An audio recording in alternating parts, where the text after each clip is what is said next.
there, it's Liz Yuille from Old Stables Crafts here again.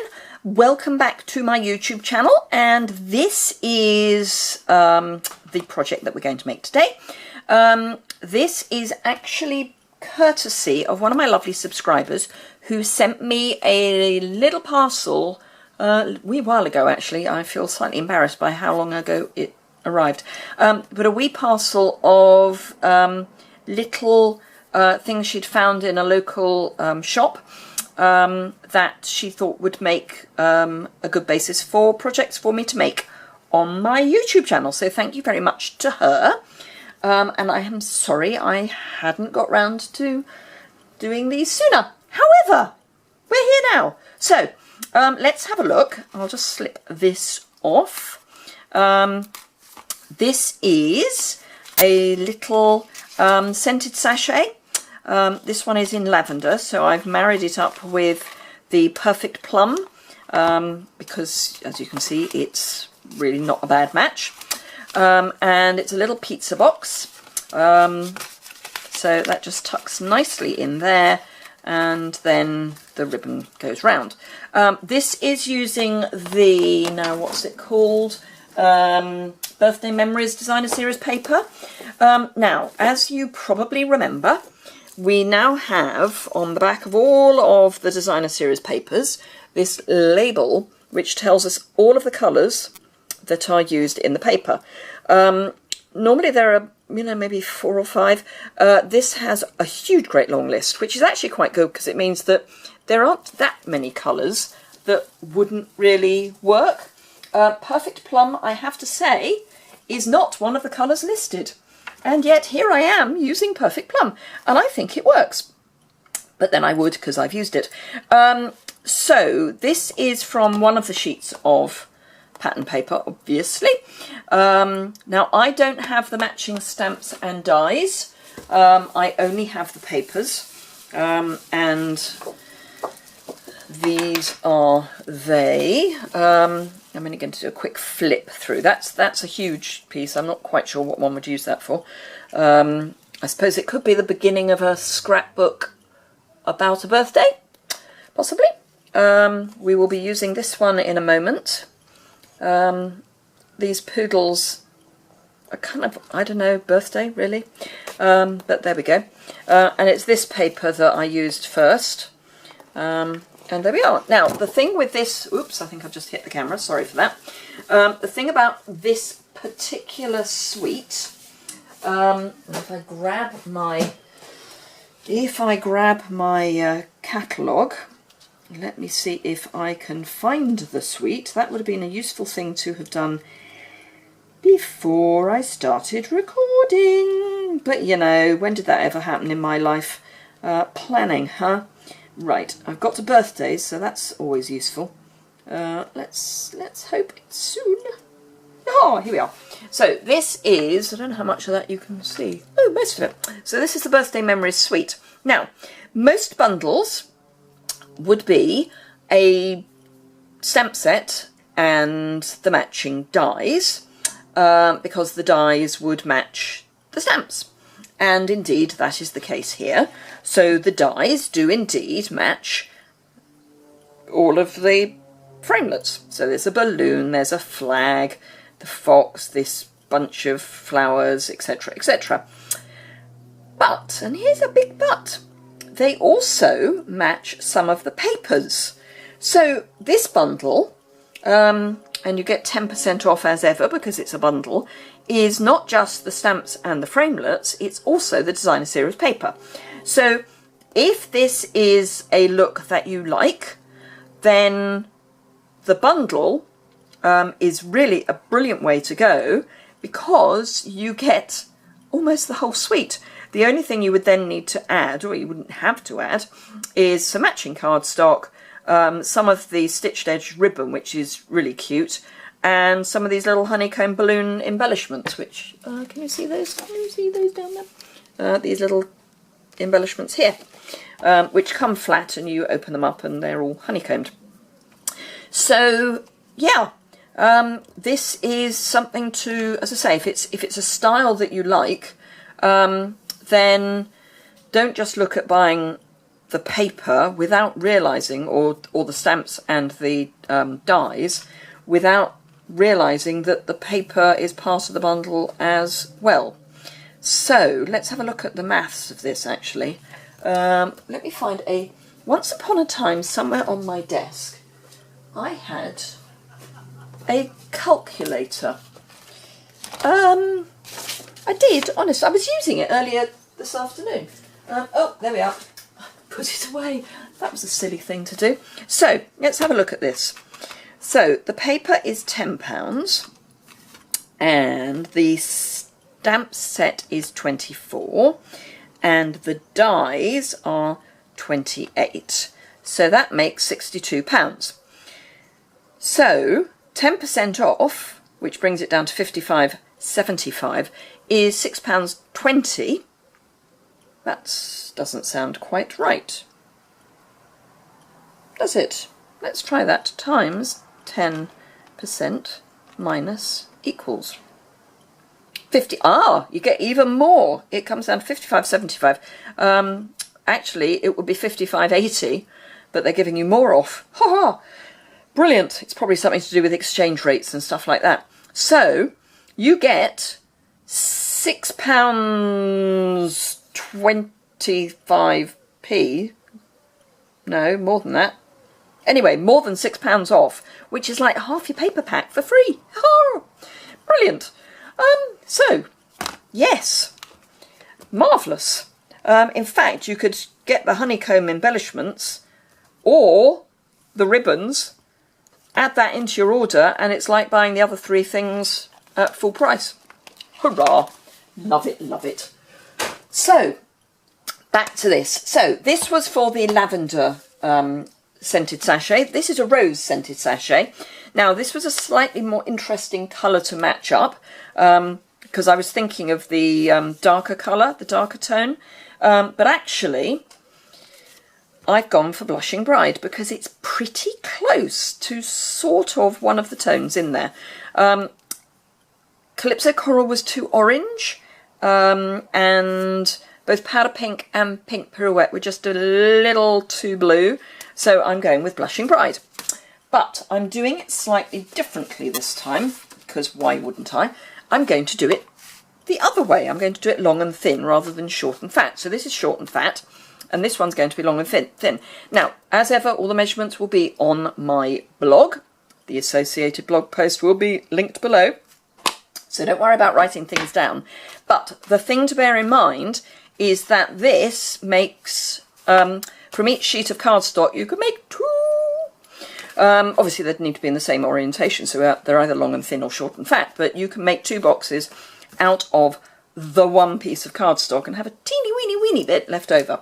So let us get started on this version. So we need the scoreboard. So first things first, can you see the top? Just about. So I'm putting it on the long thin, so the landscape portrait even version side first, and I'm going to score at 1/2 inch, which is a tricky one to do because it's right up in the edge. Then I'm going to turn it round and I'm going to score at 1/2 inch again. And the reason I do that is because that guarantees that they are both exactly 1/2 inch. Whereas if I'd scored here, although it does actually look like it would have been perfectly right, if you're just slightly out with your measurements, it could mean that one side is not quite as long as you want or deep as you want it. So then this, putting it on the portrait way, we are going to score at 1/2 inch again because the box is 1/2 inch deep. Should have said the box is, let me bring this in, is 4.5 inches by 3 inches by 1/2 inch, and I will put centimetres on the blog post once I've worked them out. So bear with me on that. So 1/2 inch, then 5 inches, which gives us our 4.5, then another 1/2 inch, then 10 inches. Now, I will then look to see whether one of these is slightly shorter than the other because of where we cut. So this is actually slightly shorter, than this. It's marginal, it's absolutely marginal, but that means I'm going to make this the top. And I will explain why. And it's basically because then I know that the base of the box is 1/2 inch deep all the way around, and if the front is just slightly different, I don't mind. But so that I know that, what I'm going to do, and it's easier to do it at this stage anyway, is just take my 1/2 inch circle punch. It could be any circle punch within reason, but it needs to be a fairly small one because we are working in little bits. So just eyeball the middle and then just punch out, and that's just so that it's slightly easier to open up. Then bone folder, and we are going to burnish all of the score lines.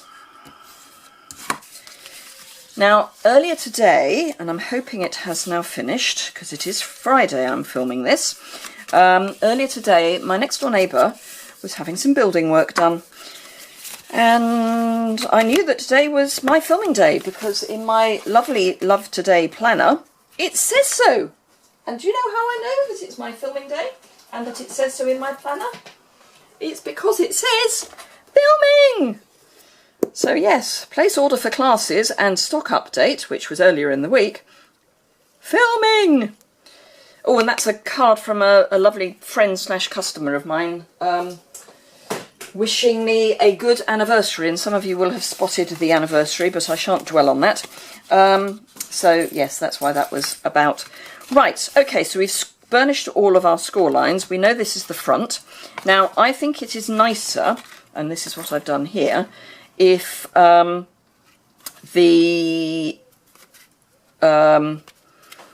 you don't see this at the front, so you don't see the edge at the front, so you just have it as a straight line, and then the fold is what you see here, rather than seeing what could potentially look like a bit of a gape. So in order to do that, obviously we need to cut so that this comes round. So, oof, muck on my snips, which is never good. So, snip to the inside of the score line and then cut the score line away. And I'm going to do that all the way round. And what I'm also going to remember to do is wedge there as well, or mitre, I suppose, technically. Right, now, this is going to be not going to have anything stuck to it. So this is going to be the flap. So I want that to be flush, and then cut that, because that is the back of our pizza box. Actually, that didn't cut in quite the right place, but we can sort that out. I wanted to cut to the inside of the score line again, and this again cut to what will be the inside of the score line, because this is going that way. Then let's see, which way am I doing this way. So inside, wedge, mitre, inside, wedge, mitre, and then just make sure you do the same thing on each side so that you've got a mirror image. Otherwise your box will be a bit of a funny size, particularly working in such small dimensions. Right, okay, let's get rid of that lot into the bin. Okay, so now fast fuse and small flaps. This is going to be the top, so these are going to come this way, but with fast fuse and small flaps, bear in mind you've got to do that movement. Do hold your flap whilst you're doing it, because otherwise it can tear, because it is only very small. So we're going to go all the way round. In fact, I'm going to go that way, because then I know that it's going to be up as far as possible to the seam. Oop.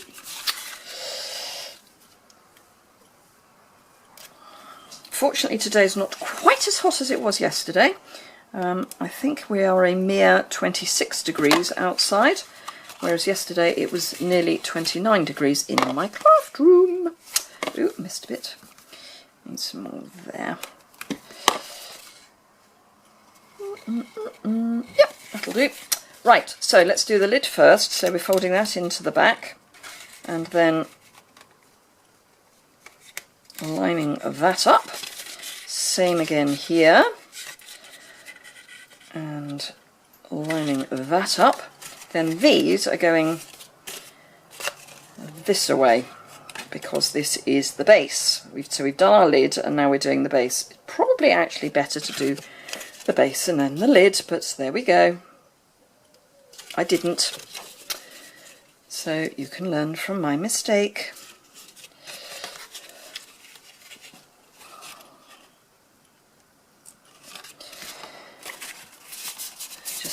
Make sure that everything is doing what it's meant to, and then that will come, oops, that will come over the top, and, ooh, come on, in you go, there we go, there we are. Now it is going to gape a bit at the back, but we will deal with that momentarily. Just help it on its way a bit. So that then fits very nicely in there, like that. So, to cover the top, I'm taking some of this paper with the little girl on. Now, I've cut this 1/4 of an inch smaller all the way round. And this is Blushing Bride. And because it's Blushing Bride on Blushing Bride, there's not much of a contrast. So I'm just going to take some rich raspberry ink, because I'm going to be using rich raspberry, which is actually one of the colours in the paper. I'm going to be using that as the highlight colour, and I'm just going to run an ink dauber round the edge. Now I am one of those sad people who labels their ink daubers so that you use the same one on the same colour every time. They're not expensive, so why wouldn't I? And after all, I get a discount because I'm a demonstrator, so they're even cheaper for me. On the subject of which, and I'm only going to hint at it, do remember that there is an amazing deal in July if you want to sign up. But there's amazing deals on July for everything. So, yeah. Right, so that's that. So, let's take some snail, because we're only sticking paper to card, so we might as well use snail, although I could have just used the fuse that I've got out. But I didn't, so I won't, or I haven't, so I'm not.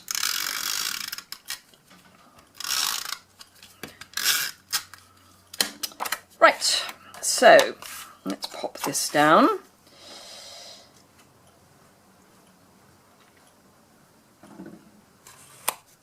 Okay, so there we are, so that's lovely. But what I've also done is I have used the largest of the scalloped ovals to cut out the girl and her little cupcakes, and the largest of the straight ovals to cut a piece of rich raspberry. And then what I'm going to do is obviously stick that to that and then stick this on top so it's proud. So let's use every glue, every adhesive we have, why not? So some liquid glue, and I'm actually using that as much as anything because that will then give me the wiggle room. It will give me glue all over my finger. Let's clear that up before we have an accident with that and I'll end up stuck to something. Right, so that's not the builders, that's my husband smashing up apples that have fallen off the tree before they're ripe, so he can put it on the compost heap. He knows I'm filming, but you know, hey ho, there we go. Right, so this then goes on top here, but I'm going to stick it on with dimensionals, because let's see, as I say, if we can get every single sort of adhesive onto this project, because, you know, it just feels like the thing to do. So I'm not actually doing any stamping on this particular project. I will show you the stamping that I did on the previous box and where I got that from in a moment, but let's get this sorted out.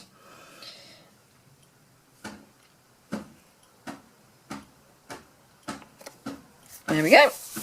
I'm just going to open that up using my little thumb hole and push that down properly. Close it all up again,